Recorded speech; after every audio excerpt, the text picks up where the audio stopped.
Hi everyone, my name is Adrian Flintstone. I'm a German university student traveling around the world to all the startup hubs to learn what it takes to build a successful company. I'm not an expert, I'm one of you, but I'm gonna share everything I will learn with you so that you can learn too what it takes to build your own company. You can learn what I learn, you can see what I see, and you can experience what I experience. I'm gonna take you with me to this journey, and this video series is gonna be about the basics. So stay tuned, there's a lot of interesting business content coming, and see you there.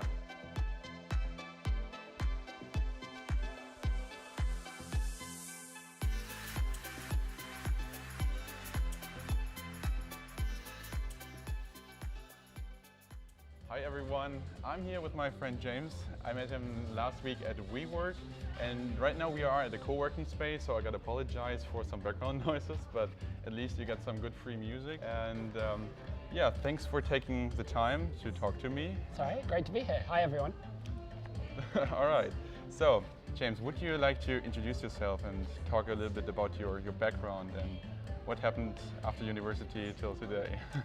Definitely, so yeah, it's been a while, but I was at the University of Birmingham in England, and I was graduating, and I actually applied for a few jobs that I didn't get, but one of them specifically was an organisation called ISEC, which is like an international student organisation, and I ended up not getting that job, and I was really, really disappointed in that. And I'd been given a book by a friend of mine called The Naked Leader, and it had a really... Naked Leader? A Naked Leader. I will link it down in the description if you want to check this out. Cool. So, and The Naked Leader, the premise is, imagine if you couldn't fail. Who would you be? If you couldn't fail. Where would you go, and what would you do? That's awesome. And I was like, when I was graduating and being 22, I was like, well, if I'm not going to fail, but I didn't really understand because I just failed not getting this job that I really wanted. But then I was speaking to someone else and they were saying, you know, failure can't exist with persistence. So if you take a step back, what do you really want to do? And what did I really want to achieve? And I already had this idea in me around Student Bean. And so it was taking a step back to think, well, what I really want to do is have an impact, make a difference for students and other people. And whilst I didn't get that other job, actually the opportunity to create a company, I could have even more of an impact. And so it was then really kind of, again, applying, if I couldn't fail, why would I not start this company? And I think there's a lot of challenges when people are young and graduating and influenced from parents and society saying you need to get more experience or you need to get a better job, and how could I possibly start a company when I was 22? And is that correct that you started your first business while you were in college? So I did, yeah. My first company actually was really when I was 17, and we did like a directory service. It was a website called Need a Number, and people could come on the website and see the local shops and services and what was going on. This is back in 1999, so a long time ago. And that was an amazing experience. So this was your first company back then? That's right. And I know you have undertaken several businesses since that, but I'd like to talk about your recent project. Yeah. So it's called Causa.co. That's right, yeah. And could you please explain what it's about? Definitely. So after 10 years in Student Beans, they're a long time, and a few stories happened. The first story was sitting on the Underground in London. Someone sat next to me with a resume in their hand. So I just turned to them and said, "You looking for a job?" They said yes, and they ended up coming to work at Student Beans. Oh really? Yeah, and it was this crazy kind of like kind of stops often a lot of those kind of conversations happening. And the second scenario was I said to a colleague, I need to speak to a specific person from a brand to do a deal with them, and 10 minutes later I was standing on the platform, I couldn't hear something over the tannoy, I turned to the guy next to me and it turned out to be the exact person that I needed to speak to by complete chance. And so it was often, again, like what stops often these conversations. And then the third scenario is traveling a lot for that business to Madrid, Athens, the US, often eating alone, being by myself. And I thought, how can we create a platform ultimately to help people connect more face to face? And it was built on 3 core pillars of communication. The first is why we don't have this conversation is permission. We don't feel like we've got permission randomly to talk to people. Second one is confidence, and third is context. And so the idea is if I knew that you were a YouTuber, that you were filming entrepreneurs, and we were sitting next to each other, I'd then say to you, oh, hey, I'm running a startup and I'd love to come and help and share if I can. And you'd be like, oh, awesome. And we set something up. And so, we obviously met at an event, but we're surrounded by these missed opportunities every day. So to sum this up, you encountered a day-to-day daily life experience and situation, and then you thought this was actually a problem and this is inefficient, and then you were thinking about a solution. Absolutely, and how can we unlock that? And so it's not a, there are so many digital networks today online, but it's actually about how we can enable more face-to-face connection.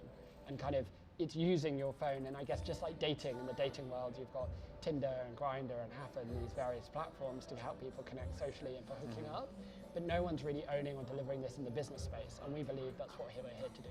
Speaking of Causa, I saw that you have a nice shirt there. You want to show this in the camera? There you go, have a look. Here we have it. Hot off the press, so Causa, and it's available on Android and iOS as well right now. I will link it, of course, down below in the description. Absolutely. So, thank you so much for this. So, I would be curious about what is your 1-year plan and what's your 5-year plan for Causa? So what's really interesting today for Causa is we're speaking to a lot of existing communities.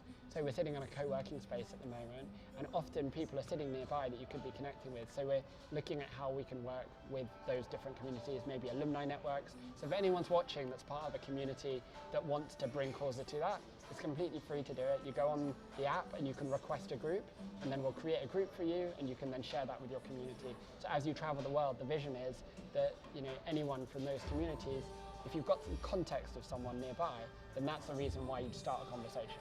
And so that's like over the next year is about building out those partnerships and those relationships.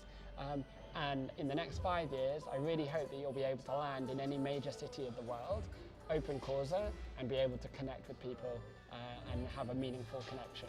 Nice. So let's talk a little bit about validation of a business. So now you've got this great idea, but what would be the next step? How do I validate if my idea is more than just my problem? How would you validate an idea? Definitely. So I think there's a great book called The Mum Test. I don't know if someone's mentioned The Mum Test. The Mum Test? Yeah. Okay, I'll also link this down below. So, and the context behind the book is, as entrepreneurs, when we get very passionate, excited about it, and in theory, if you're talking to your mum and you're like, oh yeah, would you like to do this? Of course your mum's going to say yes. Your mum will always support you. But you need to ask the questions in a more open way without leading them to the answer, and to discover what it is perhaps that they need, and what is the real problem that you're trying to solve. And so it's a lot about kind of getting out. And when we met as part of, there was a week called the Lean Startup Week, and there's a book called The Lean Startup, and it's all about kind of validating and testing.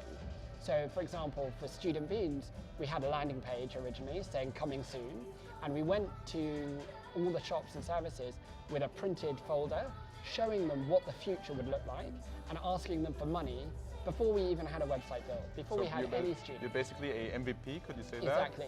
But the MVP wasn't even a website, it was just a mock-up. It was a printed document that we then were taking door to door and showing people. And it was based on that, selling that vision, that then people then started paying us money. We thought, well, if people are paying us, then obviously they want it. And that was then the validation that came. So I like that actually the key learning here is that before you start invest hundreds of hours in programming anything, take an early stage mock-up and get as much feedback as you can. Absolutely, and also that validation, like, will people pay? Will people pay, And people were giving us money, not a huge amount of money. Not just asking, do you like this? Because I would say, yeah, this looks good, or something, but would you actually pay for this? Exactly. And so it was based on that we then started building up more and more clients, and then we created this viral loop of going, okay, people want it, and then we'll charge more and more money. And we also had like special deals, by signing up first, then you get a special promotion and all of those things, like before we launched. So actually you can use that as an incentive to say, look, once we launch it will be this price, but if you sign up now, you get it discounted. And then you speak to other people and it's like, well, they signed up, well, you sign up, and and have the social proof. Exactly. So when it was always the best thing when you're speaking to like a pizza company, you'd go and speak to one. And so if you were speaking to Domino's, you'd then say, hey, Pizza Hut, we're speaking to Domino's already. And even if they hadn't confirmed yet, you'd still say it, and which was honest, we were having the conversation. But immediately when you mention a competitor, people want to get involved. This is super valuable. Okay, thanks for this. So I'd like to come back to college and university students in the context of startups. Yeah. So you said you started with your own startup right away out of college. Yeah. So would you do that again, or do you think it can sometimes make sense to get some corporate world experience first? What are your thoughts on that? I think I'd always say it depends what you really want to do. So if I was going to open a fast food chain, for example, I would go and work at McDonald's because they're the biggest fast food chain in the world and they've got that process and experience. And then I would take that learning and then I would go and set up on myself. If I just went to set on myself straight away, there are so many things I think I could have learned from that experience. So I think it really depends on what's your end goal and what would you like to do.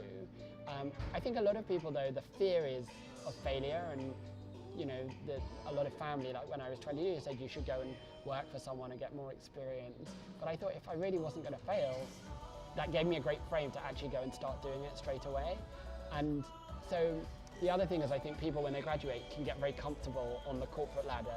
You know, they've got their first job and they're rising up and then they get a car and they get a mortgage or a house. And some sort of golden handcuffs someday. Exactly. And then actually they really want to do something, but they get stopped because they're very comfortable. And I think the more longer term you do that, and I saw a recent video, I'll give you the link as well, which said they asked everyone when they graduate, if money was no object, what would you do? Like, forget about money. If there was, you know, it's money. Because actually, if most people then end up spending their lives earning money, doing something they don't want to do, so they keep doing something they don't want to do and keep earning money. And they spend most of their life doing that, and then they retire, and then but actually, there's no satisfaction or joy in life doing that. I think that's one of the broken problems in today's society, is we're following these perceptions of what we think we need. Whereas actually, if we focus on doing what you're passionate about, what you really care about, that will make you live more fulfilled and a happier life. Thank you so much for this. Now I've realized that many young students are on some sort of crossroad in their life, where they decide, like, should I go to this corporate path or should I start a startup? Yeah. So what do you think are the pros and the cons of being a founder, of being an entrepreneur? Yeah, so I think, you know, the pros of being an entrepreneur is you've got the ability to create something from nothing and really allow yourself to create your own future. And it's your own work hours, it's what you want, and I guess the converse side of that is then it's always on and you're always thinking, and you know, it's relentless. Like the challenge, and you know, but if you go and work for a company and they decide you're no longer needed, you'll get a letter and that's it. You know, it's over. And I think in today's environment, I think there is more and more opportunity, and it's easier and easier to set up. To really succeed, it is difficult. So I don't think it's something that everyone should do, but I do think that if you've got something that you do want to work on, that you're passionate about and you want to care about, that you know, there's far more opportunity today to do that. Clearly there's the safety on the one hand of a big business and perhaps perks and things that you can get, but then at the same time you don't have necessarily the autonomy and opportunity to really add as much value. I know when I graduated I didn't want to be like a cog in a wheel or just a number, but really wanted to make a difference. And you know, I think about going back to Student Beans now. You know, since we started, over 3 million users have signed up to our platform, and it continues every day, every month, hundreds of thousands of new registered users. And I'm not a superhero, right? Like, I had an idea and I worked really hard, and now the team to deliver on that. But I kind of like it. It's kind of like if that was removed from the world, people would question where it's gone. And that for me is about legacy and making a difference. Thanks for watching this far. I hope this video was useful to you. If it was, please subscribe to my YouTube channel and also hit that like button, and I would love to see you again in the next video. Join the journey. There's a lot of awesome stuff coming soon, and hope to see you again in the next video. Thanks for watching.